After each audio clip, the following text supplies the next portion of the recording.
probably been one of the greatest gifts that I've given myself when I decided that I'm not in a hurry to just get stuff done.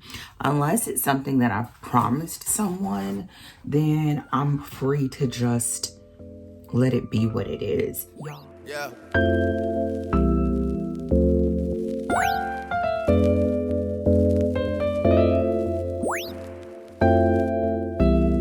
I've been down so in love like. I've been down so in love like. I've been down so in love like. I've been down so in love like. In love like.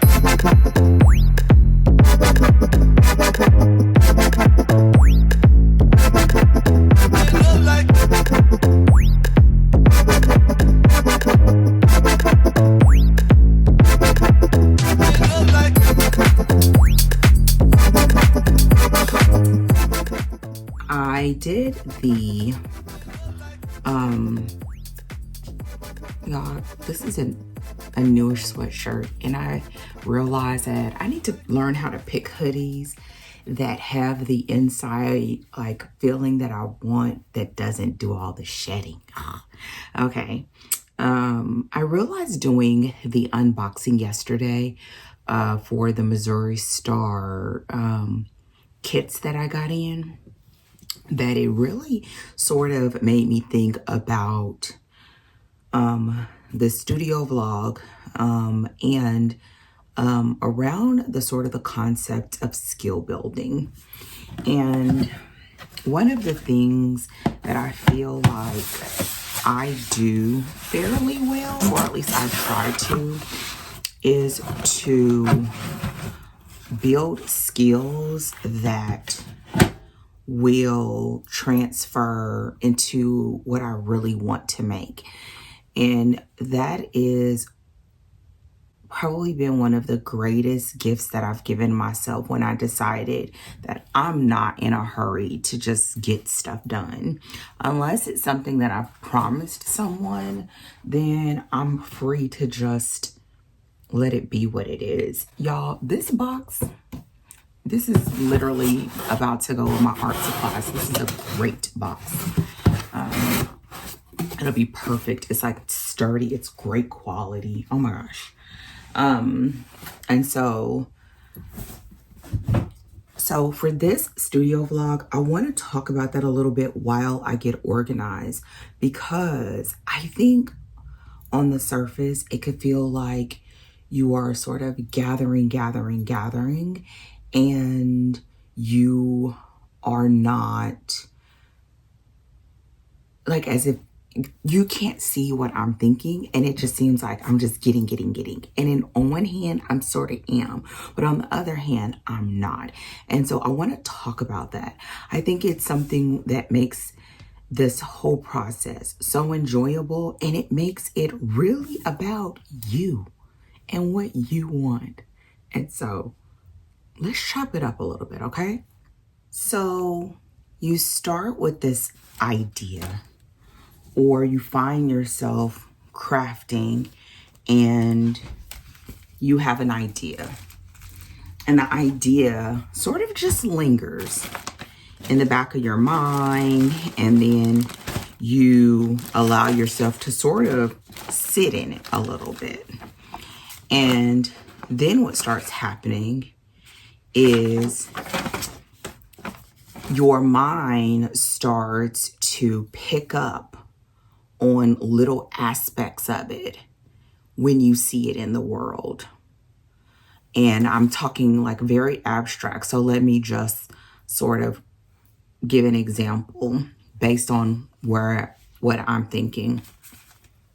I sort of saw this vision of a quilt, and I wouldn't say that I am a quilt designer. I would love to be one day in some respect, because I like consistency. I like doing things that are easy but beautiful, and I'm sure it'll translate into something maybe over time. But right now, it just becomes like an image, or that image can be spurred on by in my case, a bucket of scraps. Okay, let me get the bucket.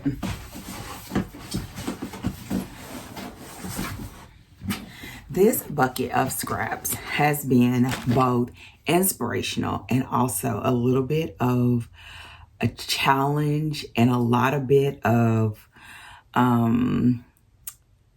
a little bit like a headache.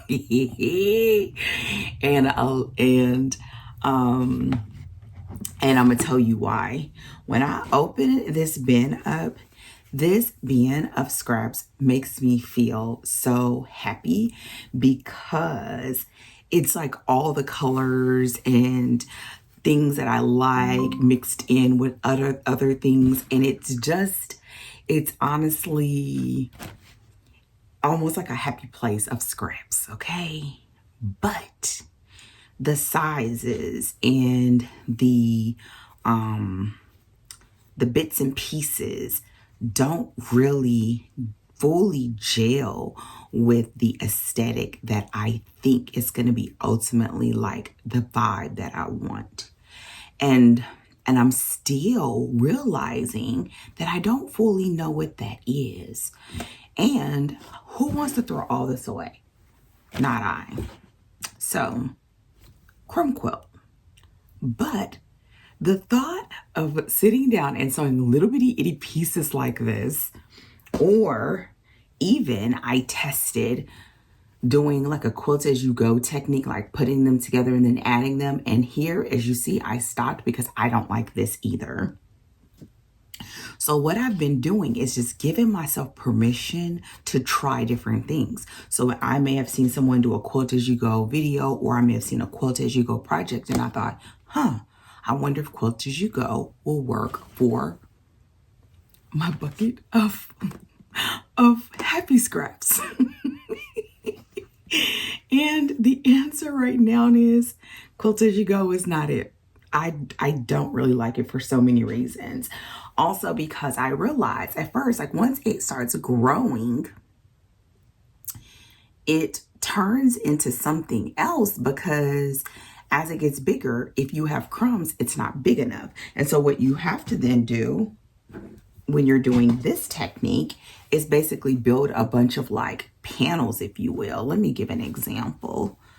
You have to build like stuff like this, and then once you get a side that's this size, then you can put it on there. And then when you lay it back, it kind of feels bulky because you have this piece that has all of these seams going on, and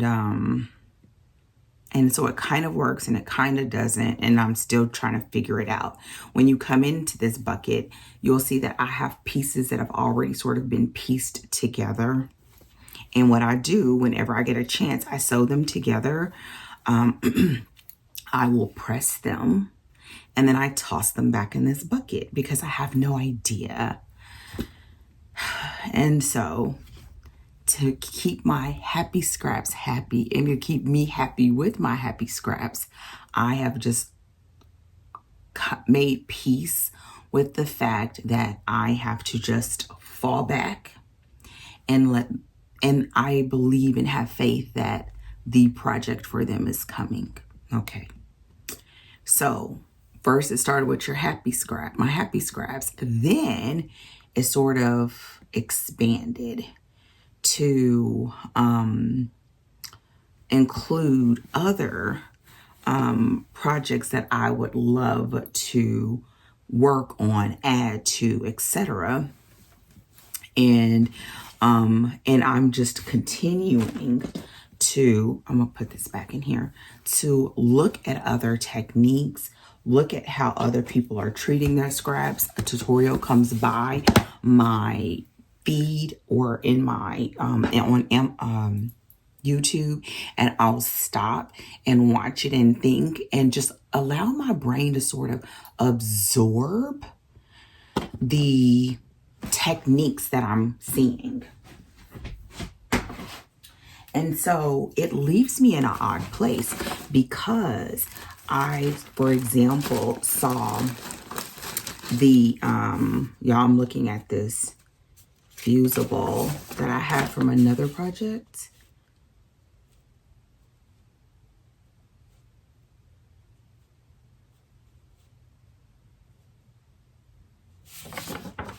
I'm looking at all of the like fusibles that I've purchased for other projects and didn't use to see if they will be options again for mine. Now I'm gonna start calling it my happy scraps. I have these sort of things that I had from other projects that were like leftover panels when I made something else. I also have this. This is an old placemat that I bought that I was thinking about doing something else with. And I believe I'm gonna turn this into a zipper bag for my art bag. And so that is sort of what leads me on these paths, because I have in my mind what I want to do, but I don't know either what to do, or sometimes it's I don't know what to do and I don't know how to do it. Sometimes I know how to do it, but I don't know what I want to, like it's a ping pong of those combinations. And so that's what sort of led me down the path of like acquiring skills. And in acquiring skills, my hope is that I'm acquiring skills and making something beautiful in the process, so that I can learn how to embroider, so that I can put it onto a quilt, or put it onto a crazy quilt, or put it onto a scrap quilt. But in the process of learning that skill, I get to make something beautiful, right? And so that is where I am. And what I'm learning is that it's not about, usually the way my brain works, it's not about one particular skill. Y'all, I'm moving around so that I can work at the same time.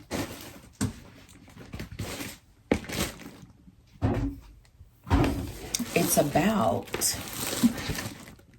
yo, this thing is just going up, going vertical. And I don't know if that thing can really support it. Okay. But about the accumulation of skill sets, so that when it's all said and done, in the end, it becomes your skill set that you're gathering and you're learning and you're becoming while you're doing that. And to me, that becomes the best part of this creative process. But you can't be in a hurry. You can't force it. And so what happens, I guess, in a lot of ways, you learn to sort of coexist with it and in a way manage it, because it sort of hangs in your mind so that it's not at the front of your mind, so that you're kind of driving yourself a little bit insane, but it sort of hangs close enough so that when you see something that is of interest, you can clock it. And you have to be able to do that, or you'll miss opportunities, because no one is going to say, hey, this is the technique that you're looking for. That's not going to happen. And that's when I started realizing, like, okay, when I would say one of the first steps, okay, I'm gonna pause for a second. I bought these felt fabric sheets to be able to do for, potentially for my journal. Like, I was thinking maybe that I would start junk journaling, and I realized, like, I don't really like that. I don't have enough I feel like I don't have enough bandwidth. But I had them, and it came to me the other day when I realized that I want to make a embroidery stitch book. And I was like, these would be perfect for that. And it would be super pretty because of the colors. So I have all these colors. So I'm just gonna like pull them out and sort of kind of let my brain sort of think about this for a second. So, you know, it's not gonna just jump out at you and say, here I am, right? Ooh. But I think you also have this great opportunity to be able to, okay, I'm sorry, because this is what happens when you don't have notes. So you're managing it. So what do you have to do? The first thing that I would say is you have to decide that that's what you want to make. And maybe you don't know how.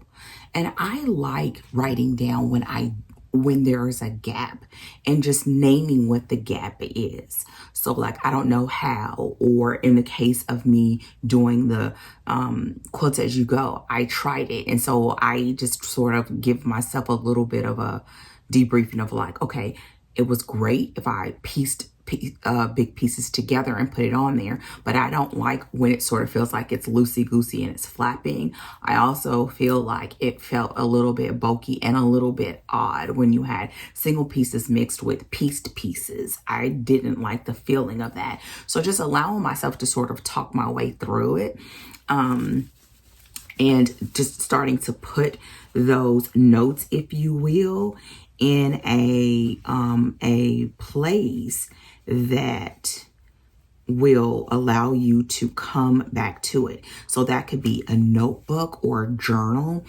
It also can be notes on your phone. But the point is, because you're gathering, you sort of have to first decide that you're going to gather. And then I would say number 2, decide how you are going to document and take notes. Again, it could be that you, oh, these are like one of each one and they're like mixed. And every one is a different color or a gradient of a color. So I'm going to sort of mix them up. So you have to think about that of like, okay, so where am I going to put it? It should be in a place that you have access to at all times, because the reality is you never know when inspiration is going to hit you. It can come at any time, and you don't want to have a really great idea and not be able to get to it. So you may find that if you decide you want to do it in, let's say, a physical book, that you may have a companion note in your phone so that you can capture in the moment, and then you just have a process of then going back over to your book. So kind of maybe you have a commonplace book, if you will, because that's a common term right now. But I would just say like a notebook. And this is a little bit of an aside, but if you decide to do like a notebook, I would recommend putting it in a notebook that makes you feel like excited or that makes you smile. Like I have this one book that I'm starting to like put things in, and I want to put stuff in. It's a journal and it has butterflies like embroidered all on the cover. And every time I think about that book or I get to work in that book, it makes me feel excited. Y'all, I'm literally just grabbing these and I'm folding them in half, and I'm going to just start like stacking them up and mixing the colors. And I think what's going to happen is I'm just going to build 2 separate books. So I'm going to just start putting them together. And then I think I'm going to do some like, I'm going to alter the edge, maybe either do the peaked edges or the perforated edges with my cutter. I don't know about that part yet, but I'm gonna keep moving and I'm gonna do this. I think this is gonna be so much fun. Oh, okay. I think I just got an idea. How many sheets is this? 40. So do 20. Do 20 books. Okay. Okay. So have the commit to it. Commit to what the idea is, and or what you know about it. And I would say you would want to maybe have a place where when you start making some sort of deductions or some sort of decisions, having a place to put that, right? Now, when you do this, when you decide to do this in your in a notebook, then what happens is, when you decide to do this in your phone, what's really cool is you can also begin to put links and videos and pictures. So I do recommend it being in like a physical book at some point. Y'all, I'm literally just stacking that up, and I'm just hoping it holds. I want to be able to use this little bitty corner of my table because, y'all, this table right now is super full of stuff because I'm still doing my rag quilt.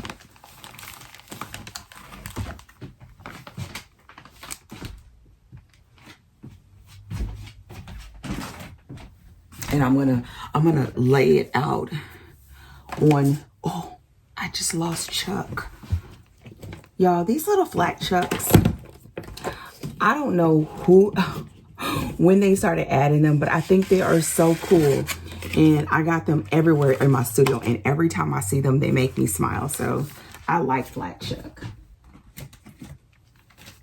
Okay. I'm going to do 2 piles, and then I'm going to fold them now that I know what I'm going to do. So it means that I hopefully won't have a bunch of like colors in the same journal, but I'm going to make 2 separate journals, and this is going to be so dope. So I'm going to just separate them right now so that I have 2, and then I can do the folding in half now that I have a direction. Okay. So when you do it in your phone, it means that you can then be able to put pictures, you can put videos that you find. And when you put videos that you find, you can also put notes as to what you liked about the video, what you didn't like about the video, etc. Future Dana popping in here as I am going through this video. Y'all, I'm not going to be doing a bunch of hard edits, but I do want to make sure that I don't leave any open loops if I can help it. So if you want to see examples of how I put this in my notes, just let me know, and I can always do it from my computer. I'm sure I may come back around and say it, but just in case I don't, I'm dropping this here. All right, so let's go ahead and get back to the vlog. I'll see you in a bit. Y'all, I've showed you this before, and if you are watching this and hearing me talk about this, y'all, I'm creating 2 piles. You are watching my wingedness in live and living color. And so, and I'm literally going through them and just going left, right, not overthinking it. But it also means that I won't have 2 of the same-ish color in the same thing, hopefully. And I hope I did that right. Okay. So I've done this. Hold on. 1, 2, 3, 4, 5, 6, 7, 8, 9, 10, 11. 1, 2, 3, 4, 5, 6, 7, 8, 9, 10, 11, 12. That one has more. Okay. I'm literally going to put these out like I'm doing cards so that I don't overthink. And some of these I already know. I'm going to pull out some of my favorite colors and maybe put them all together and then do the shuffle one more time so that they are sort of distributed somewhat with the same number, and I have an idea already, and I'm just hoping that those pieces that I put over to the side are the size that I need without me having to cut something new. Actually, these two, I'm going to leave these two out because these would be perfect for journal bases. Like when I do the hand stitching, these are perfect for that, and they're white. I like when it's white or a neutral color because it's easy to put the pieces on top and then just put a backing. And this still has enough of a, and as I say that, I probably should pull out the black too. I may pull out a couple more of these light ones. We'll see. I'm going to put these two aside, but for sure. Okay, let me count. 1, 2, 3, 4, 5, 6, 7, 8, 9, 10, 11, 12, 13, 14, 15, 16, 17, 18, 19. Okay, that's even. Because if I have 19 here and I have 2 here, then that means I have 19 here as well. Okay, perfect. So what I'm going to do is I'm going to go through these real quick, and I'm going to pull out some of my favorite colors and see if I have enough to build an offshoot sort of book. And I'm going to put that one there.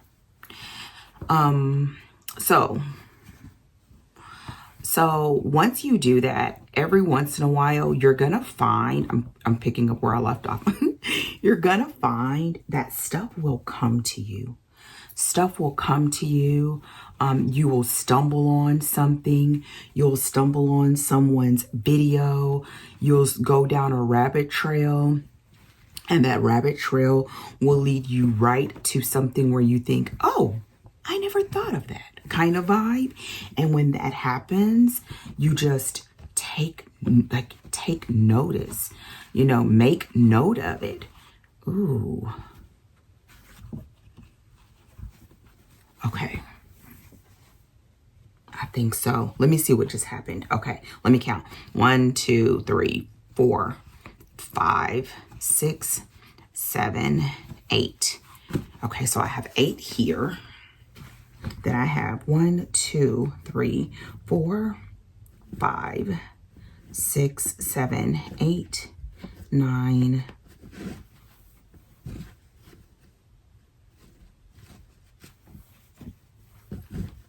10, 11, 12, 13, 12. And let's see how many I have here. 1, 2, 3, 4, 5, 6, 7, 8, 9, 10, 11, 12, 13, 14, 15. Not even numbers, but I'm not worried about that. I pulled out more light ones. I pulled out a black one. And I think I'm going to pull out another gray, almost a little bit low-key like neutrals. And where am I going with this? Don't 100% know, but you know what? It ain't never stopped me before. I just pulled that gray over there. Now I want to see how these play together. These are some colors that just like speak to me. I love jewel tones. I love purples and teals. I'm realizing like I love like a warm orange and corals. See, like look at those together. Oh. And I love looking at projects and looking at colors that when I just see them together, it makes me excited about working on them. See, like look at those. This one looks a little, I don't know if it really reads well on camera. Okay, so then what you begin to do is every once in a while, I'm picking up where we left off while I sort of lay out these colors. You'll start finding that stuff will come to you. And when it comes to you, you either, screenshot it. Oh, you can also create a playlist, like a private playlist in YouTube.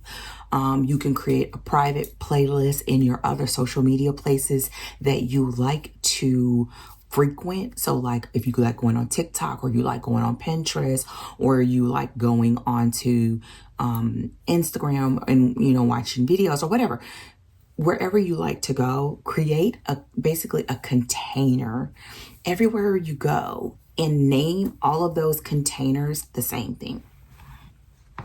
Now, I don't necessarily have to do all of that every time, because I find that when I'm working on a project like this over time, my brain just knows, and that's enough. And when I see it, I'll know which project is for, because it's not just one project that I'm sort of having this hold the container for a moment, you know? Y'all, this is so pretty. It's so pretty. I don't really know.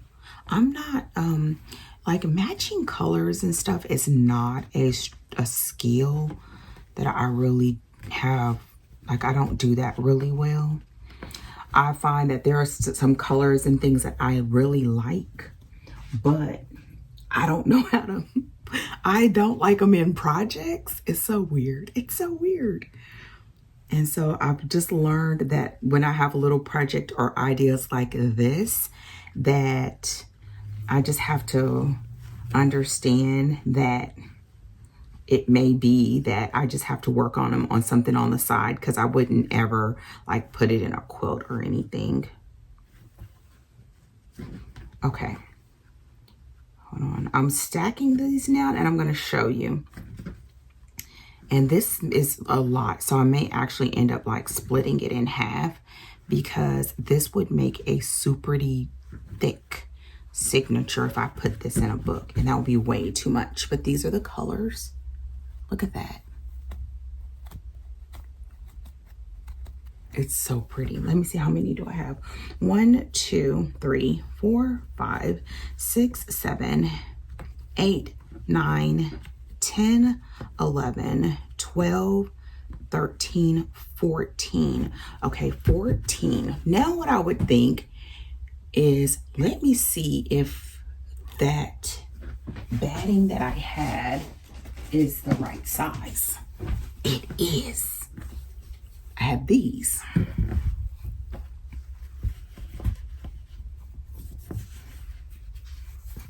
Because it could be cut down a little bit if needed. See? But I need to have this as an even number to make the signatures. So these are sort of thick. And I could add another something in with it, but I think I wouldn't want to mix the textures. I don't really like mixed textures, especially when I'm hand sewing. It just feels so odd to me. So I said I have 14. If I added 2 more, that would give me 16, and I could have signatures that are 4 pieces of felt each. So I could have 4 signatures of 4, because I think even 5 would be too thick.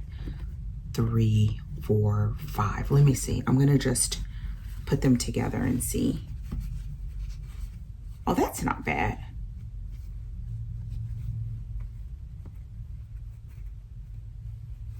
And even if I wanted to, I could sew these instead of even hand sewing them. I think I could even still staple them.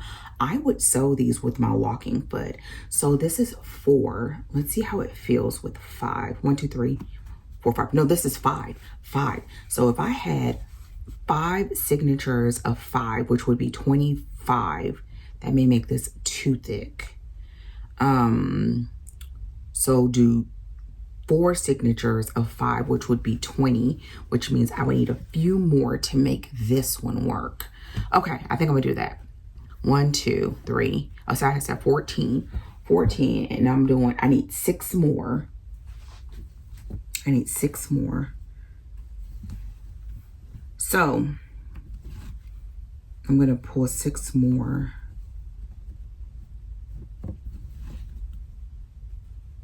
Or I may not. I may just settle like let what I have be what I have. 1, 2, 3, 8. That's 8 right there. I think these I want to keep just as they are, because I think these would just be great on their own, because you wouldn't see it, but if it peeks between the pieces, it still works. So I'm not going to touch these. I'm not going to touch those. Okay, 14, 15, 16, 17, 18, 19, 20. I need 3 more. I need 3 more. Or not. 1, 2, 3, 4, 5, 6, 7, 8. Okay, this is 8, so I could have 2 signatures of 4. And then 1, 2, 3, 4, 5, 6, 7, 8. This is another, okay, I think I have whatever I'm gonna have, and I need to just make it work. Okay. So I have these that could probably just put these all together in its own book. So that would be 2, 4. This will be 4 signatures of 4. And then this was close to having what I needed. Let me count one more time. 1, 2, 3, 4, 5, 6, 7, 8, 9, 10, 11, 12, 13, 14, 15, 16, 17. And it's an odd number. Oh, I don't like. I'm just mixing these in no particular order. 18. Okay, I need to add 18. It's got to be even. Okay, I'm gonna do 2 from out of here. I'm gonna do these 2 colors that are not these 2. I'm gonna do these 2. So that's 20. And now I'm going in and looking for places where I may have 2 darks next to each other. And then just inserting that lighter color in between there. And then I can always go back and make adjustments.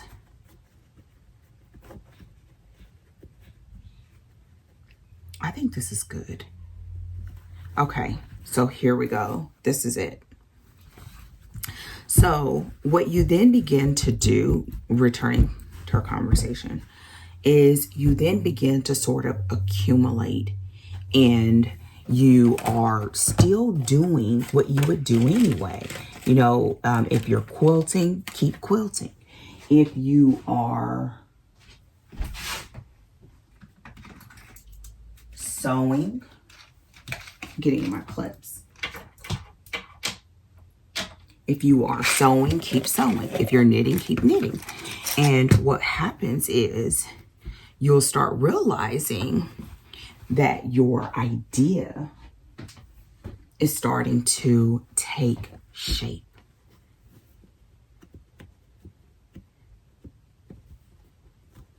Because I already have this as an even number, I think I'm going to stick with doing them in sets of 4. 1, 2, 3, 4. And then I'm going to like do them as signatures like this.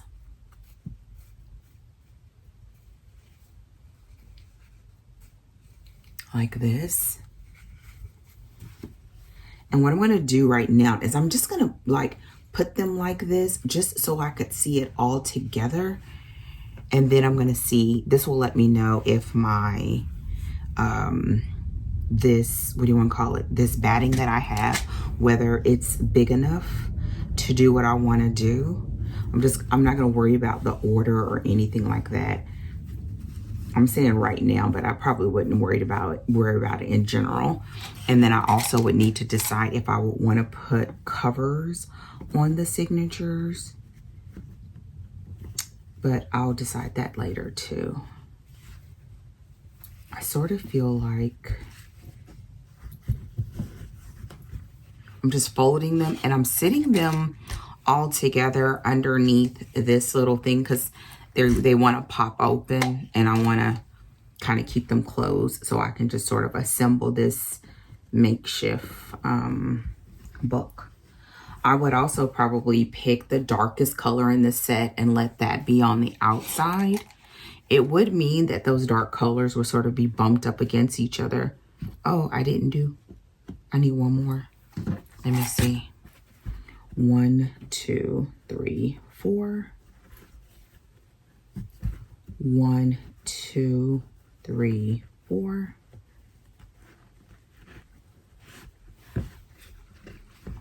Now, as you can see, there's a lot of counting. 1, 2, 3, especially when I'm talking. 4. I do this all the time too, even if I wasn't talking, because the last thing you want is to put this all together and it's off. Oh, that would just annoys me, because y'all know I don't like undoing stuff. 1, 2, 3, 4. Yep, I need one more. Okay, one more. And the one more that I'm going to do is I'm going to do this one that's like this speckled looking one. Okay. It's so funny because you know how they stick to each other, which is why we use this sort of material for design boards and all of that. Okay, so it's 1, 2, 3, 4, 5 signatures.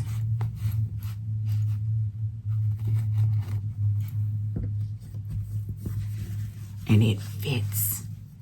It fits. I could take off a little bit off the top or bottom. Let's see here. Not much though, because what happens is when you start really working with it, it sort of feels like it's like shrinking. Y'all, this is literally perfect. I just need to take off like about an inch. No, like a half an inch. Yep, half an inch. If I took off a half an inch and slide these up just a little bit.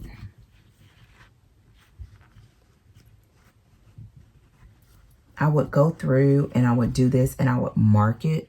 I would want it to be like about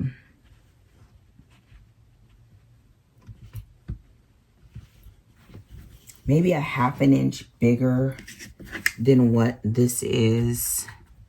So these are 8 inches. So making this about 8.5 inches. And then there's naturally have like a protrusion a little bit. And I would sort of have like a 1/4 of an inch over all the way around is what I would go for. Okay.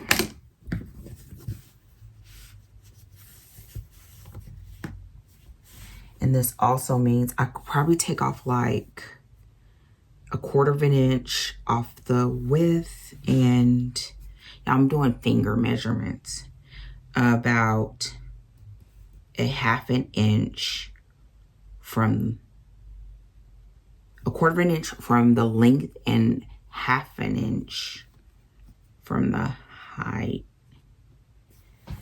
But here it is.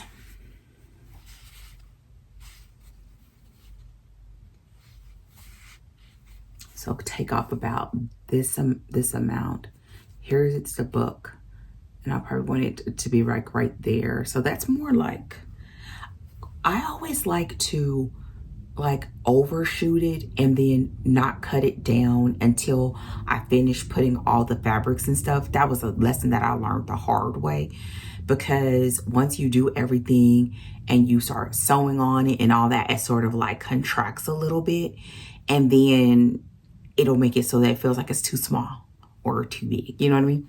So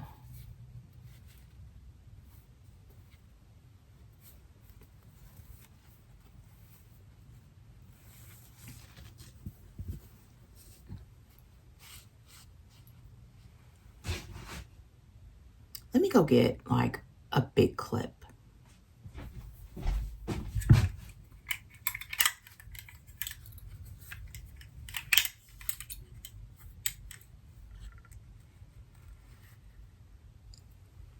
I'm going to sort of just like clip 3 of them there And then I'm gonna clip 3 of them down here so that that middle one is sort of in both of them, just to keep everything somewhat in order.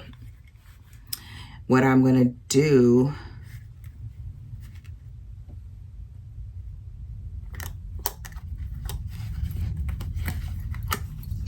like this, so it's all together. I'm not gonna lose my order. So my thoughts are, I'm gonna sew these together, and what I will do is go through more than once. I'm gonna sew them together, and then what I'm gonna do is sew them all, put them like this, and then I'm gonna put them underneath something, or even maybe put them in the book press and just let them stay like this for a moment while I work on the cover. Before I do that, I'm gonna like probably work on the edges, and I don't know if my perforator is sharp enough to cut through these, but you know what? We're about to find out.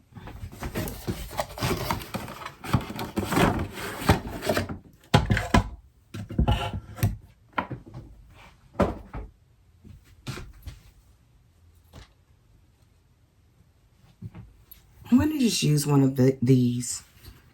I have this Tim Holtz Decal cutting board.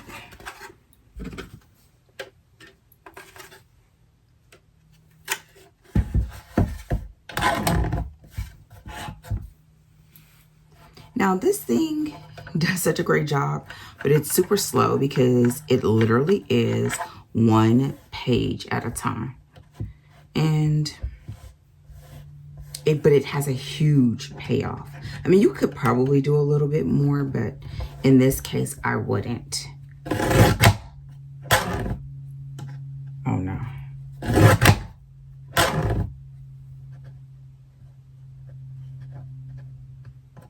Oh no, it's not really good for that, because it cut it a little bit. Let's try one more option.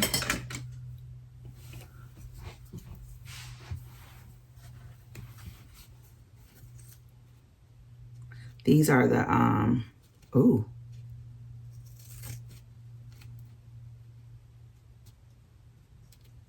the perforated. Huh.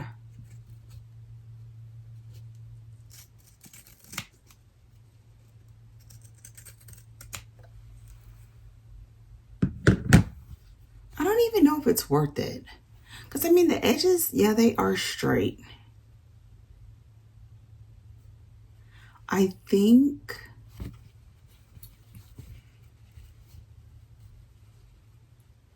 what would happen is you would sort of have this opportunity, here's the camera, to sort of have this edge.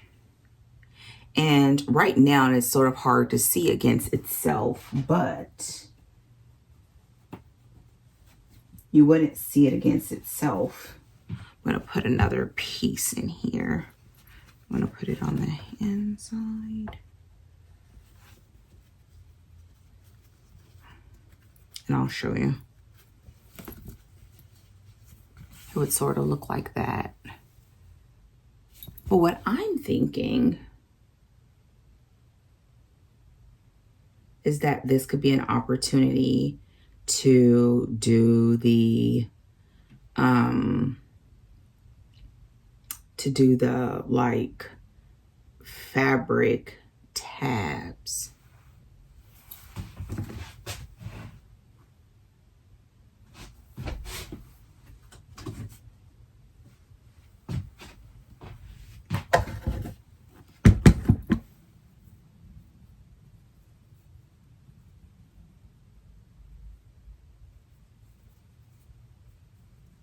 If I did these, I would do them on every single page at least once. Like every page, give it at least 1 fabric tab. So that eventually, like a different fabric, so don't repeat a fabric. And it would make it so that from a distance, I would know what that page is. These are actually way too big. Okay, so let me find some smaller ones. Like, I think little ones like this.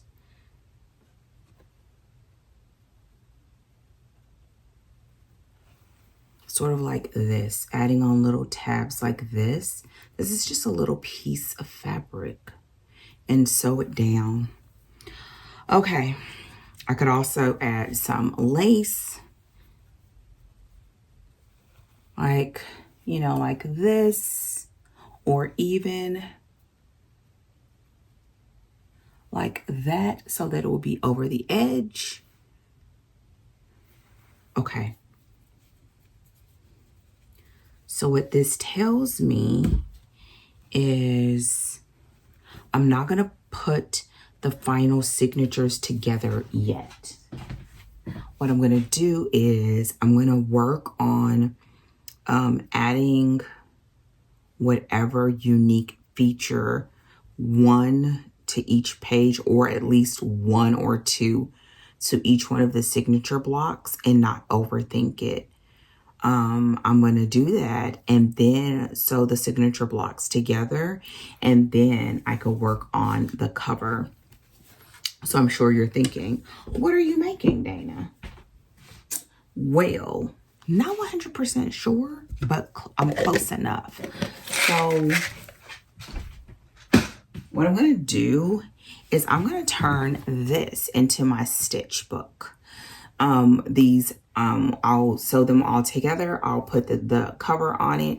And then as I'm learning new stitches or new techniques, I can either come in here and sew them onto this directly. I could sew little bits of fabric to them, like slow sew. I could practice stitches. I could even do some hand embroidery. I think it would just become like my hand stitching playbook, like a playbook and a play in it kind of book. And so what I'm going to do is use one of these and make the cover. So to make the cover, I don't know if this is fusible on both sides or on any side. I remember having one that wasn't either. So what I'm going to do is I'm going to put a piece of muslin,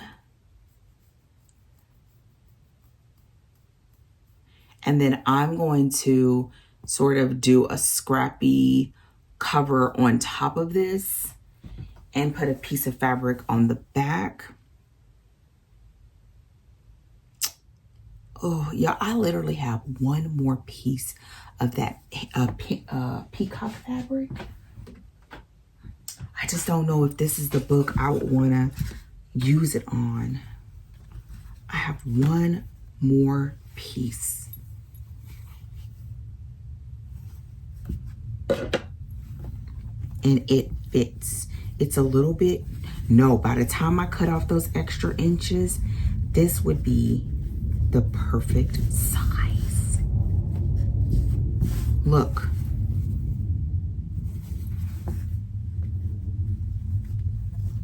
This might be it. This would be the like companion.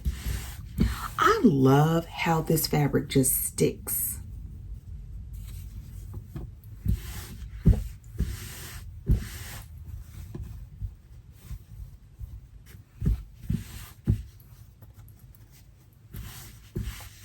I'm just sort of smoothing it out and see what I have.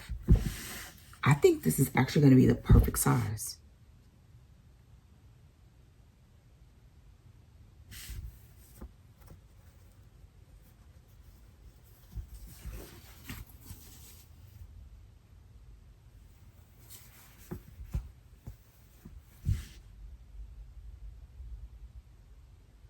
Think on the inner side.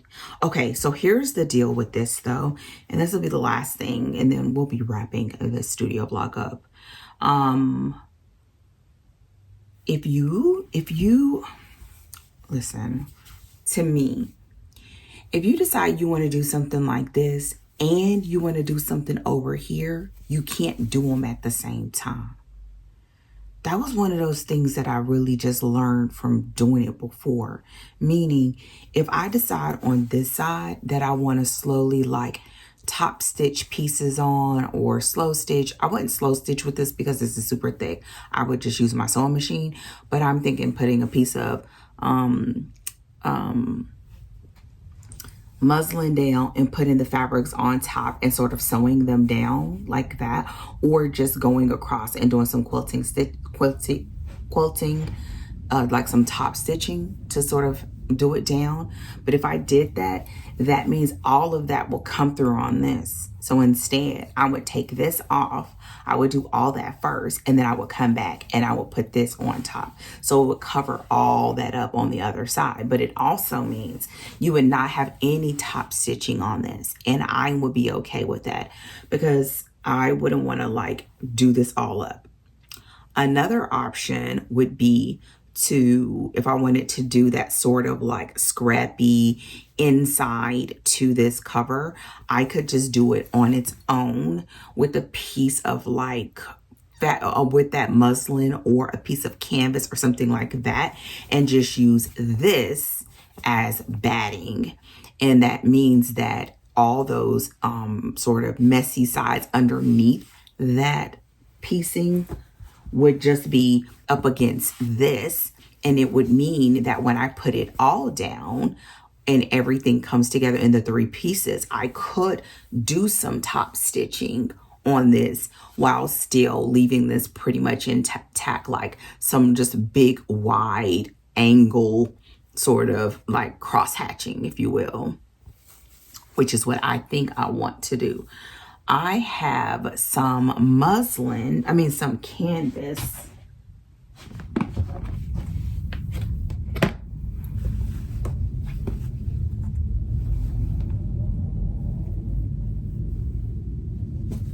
So I have this container that I keep pieces that I can use for doing slow stitching again together.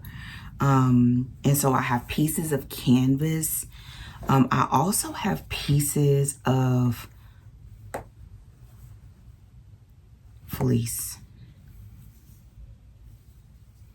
And I think this is the right size. Y'all, I literally have everything piled around me.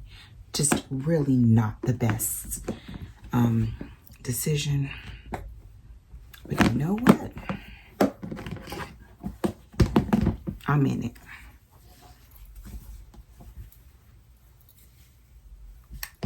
It's the perfect size.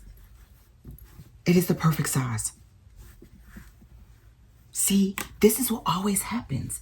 This kind of stuff always happens. Like when you start thinking about stuff, look, y'all, this literally is the perfect size.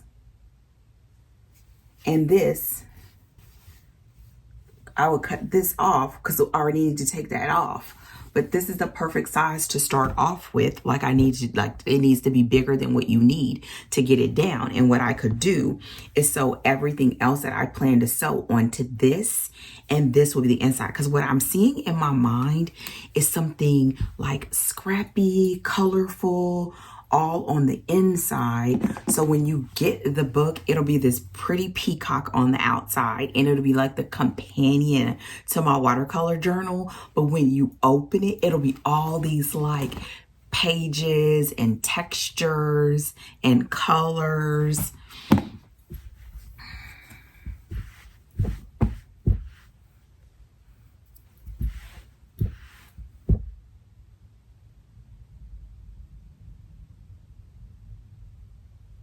And then I would hand sew. Now, what's going to happen is when it's time to put these in, that's going to be the hard part, because this will be super thick. But this is, it's thick, but it's foam. Y'all might be underestimating or overestimating. We're going to find out. So Now, what this means is I have my signatures. I have my cover. And the thing that you have to then do in my mind is then go in the opposite order. So my mind would say, oh, let's work on the cover. I could work on the cover. But what I think I should do is first work on the signatures. Make sure these are the way that I want. Do I want to perforate the edges? Do I want to add tabs? Do I want to add lace? Do I want to add some little pieces of fabric here and there? And I think for the most part with this, I want to do as much by hand as I possibly can. I'm going to also go through and I'm going to go ahead and put the dark color on the outside, just so that this part is already prepped. I'm going to put the darkest fabric on the outside. And I'm going to put, of the set, my favorite color on the inside. One of the things that I love is like when you, oh, this one has 2 of my favorite colors in it. So I'm going to do that. What you find is that the middle pages, since they lay flat like this, like I just like to have little like, I guess like little nods to myself in everything. Especially when you have projects that take a long time to do. It's almost like this little like, I see you, Dana, kind of thing. Okay. This set doesn't have any color that I would classify as my favorite. So what I'm going to do is I'm going to swap one from out of here and put it over there. And it has 2 darks. So I'm going to just, y'all, this has no full rhyme or reason. This is where you sort of just like go with your gut. Y'all, this is my winging it at its finest. So dark on the outside, a little yay Dana on the inside. Okay, so this one, I have it right now like this, but I think I'm going to change it because I have 2 darks, like they're really dark. But this is the yay Dana. So I'm going to do this. I know there's a better word for saying this, and my brain is just not finding it yet, but it will. Okay, this set does have a color that I like, so which is the purple. So I'm going to put that one in the middle. And then on the outside, I'm going to remove this like this yellow color, and I'm going to get the dark gray. No, I'm going to do the dark blue from that first one. So this will be the dark. This would be the yay Dana moment. The like wink. I see you, girl. Y'all, I think I'm a little bit everywhere, but I think there is something here that can help you. It comes down to this place of crafting being for you. And everything that's an overflow of it, the things that you make, the gifts that you give, is just an extra happy bonus, right? Here's the dark, here's the nod. I'm crisscrossing them so that those clips won't like clash. And, ooh, y'all, this is so pretty. This is so pretty.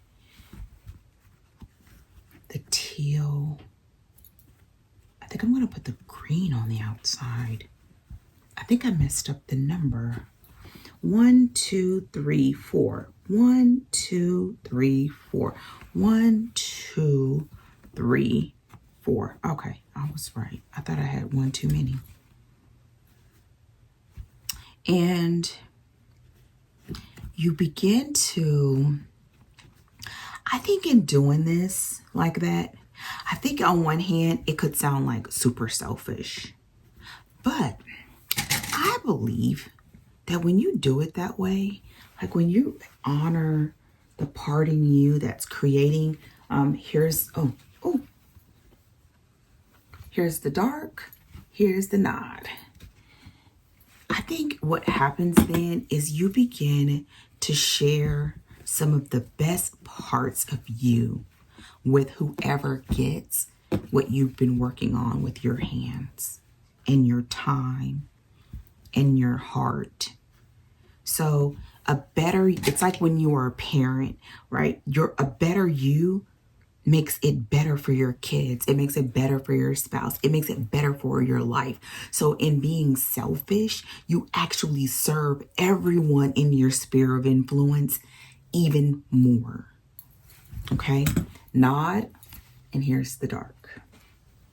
So now the signatures are prepped. And now I've got to figure out, what shall I do? Okay, now let me do the last one. Now, because I kind of swapped out some of the colors.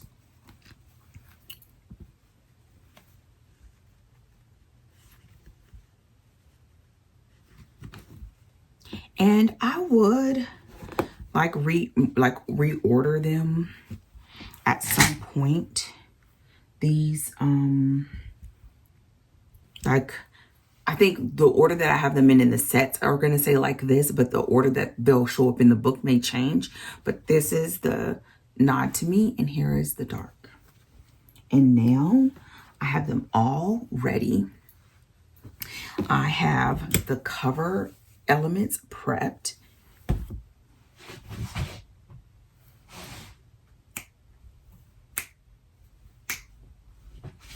I am excited. Okay, let me move this so that we can see the final verdict. Okay, so I'm going to put this away.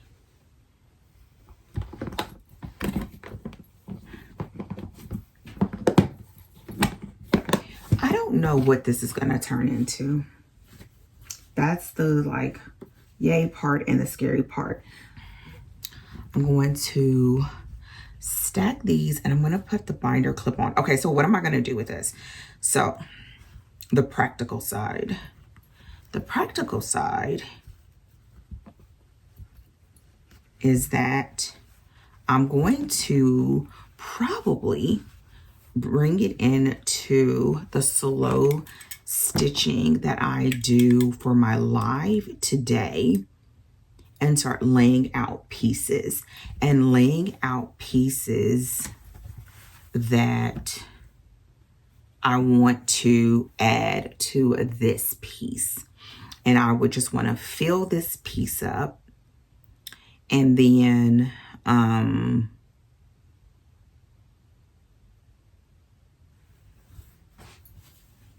have so many options. I'm just going to fill it up. I'm going to pull from my happy scraps and put that on here. And then once I do that, I'll hand stitch those on. And that'll be a great thing to do. I'm going to try my best not to take too long though, because I really would want the time to go into adding pieces to the actual book. So do I just want to leave those pages empty, or do I want to pre-do the pages before I put them in? You know what I'm going to do? I'm going to let myself think about that. So my thoughts. So I'm going to start adding pieces to this, and I know that this is the outside. I'm going to make sure that I find the binding, that teal, probably the same exact teal. So when I put these two books together, there'll be a set. So that means I have that, and I'm going to just fold this down. And honestly, what I'm going to do is I'm going to put it inside of this journal. I have this journal container, the one that I showed you, where I keep it all. And I would just put this piece back in there, because now I know these two are going together. And actually what I'll do is wrap the peacock around it, so I know that these two go together. So just just put it together like this, and then it'll go inside of here, and I'll show you that.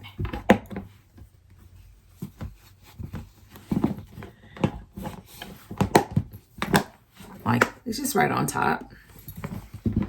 And this becomes the sort of my attention. Also, if I can start finding little pieces like this to put on here as fabric tabs, I will, you know, when I'm going in there, I'll pick it out. I will also be looking at things like the lace, maybe even any strips, because I think I could also probably take some strips and like sew it on some of the edges so that it'll just give it a different little feel. Maybe have the edges be exposed, perforate those. I'll come back and just sort of play with the edges on the ends so that when it's all folded up, you just have some really nice like color and texture and fun going on. And what I'm sure you're thinking, you know, like what are you going to do with the inside? Like, what are you going to do with this? And what I'm thinking is that this will become where I play with those stitches. So I have those embroidery kits. They have both the peel and stitch. They have that. I don't know, honestly, I wouldn't do the peel and stitch now that I think about it, because the peel and stitch has to be washed off. You have to put it in water, and these books will be already in here. But I can use like a friction pen. I can use a friction pen, or I even have these pens. And they come off with water, so I could do that. So I'll maybe just have to draw it on. I do have a light box, so if I needed to use a light box, or it can be that I look at something and just freehand it. I don't know. Who knows? I'm not gonna overthink that.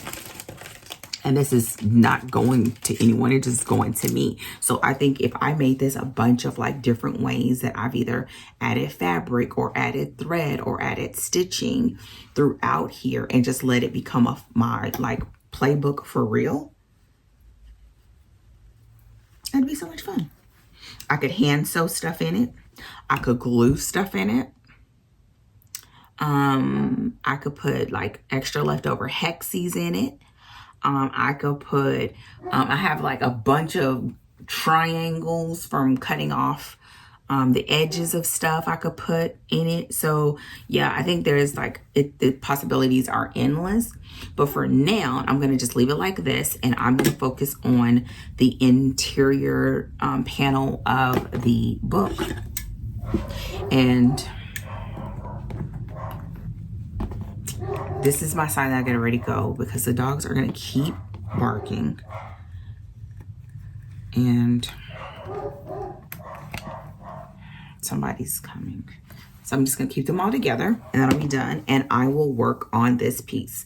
Alrighty, so come back and let me know what you are working on. And are you a person that is like me, that you sort of have certain projects that you gather and you work on over time? I'd love to know like how you organize it. What kind of projects are you working on? And if you're someone that has never done it, does it sound fascinating, or does it sound absolutely scary or horrific or way too unorganized? Let us know in the comments. If you haven't done so already, don't forget to subscribe to my channel, leave a comment, thumbs it up, and I will see you all really, really soon. Take care and goodbye. Like